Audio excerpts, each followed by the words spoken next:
Rochester police are identifying the driver arrested for crashing into a city-owned building last night.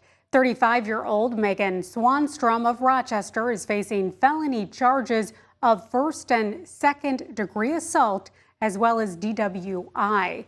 KIMT News 3's Kamie Roesler is joining us live from the crash site. This is at the Rochester Development Services and Infrastructure Center. Kamie, from what we can see behind you, not looking too terrible as far as damage, especially given a car went through that building.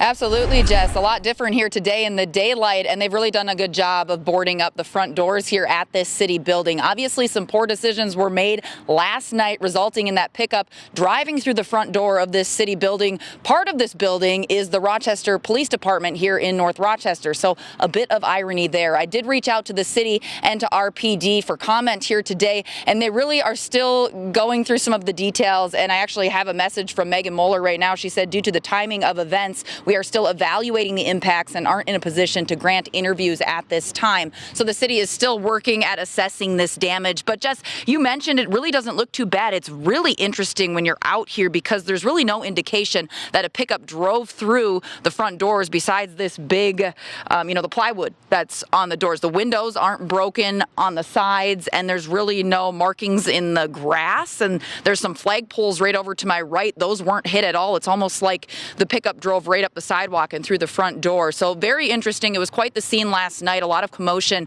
in Northwest Rochester with drivers in the area seeing what was happening. Obviously, alcohol played a role in the crash, according to Rochester police. And Jess, as you mentioned, a litany of charges for the female driver who was in the pickup and is now in custody. So really a quiet scene here today. They have it blocked off, and the lobby is closed for the time being. And there's a number that you can call if you do need to head through into the lobby area. But other than that, it's a pretty quiet scene over here in Northwest Rochester today.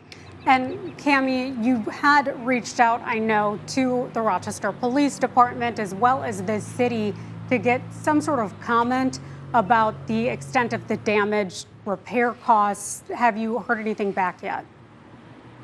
No, I really haven't. I think they're still trying to fine-tune that, and that will probably come with some form of restitution from the driver of that vehicle. So that will be something that we'll continue to follow here at KIMT News 3. But as you can see behind me, the extent of damage actually seems quite small to, seeing that video and those pictures from last night of that pickup just crashed right through the front door. So minimal damage, but definitely had a big impact here in Northwest Rochester. All right. Thank you so much, Kamie, for that live report there. Rochester fire crews did conduct a structural assessment of the building on West River Parkway and reported, as Kamie mentioned, no significant damage.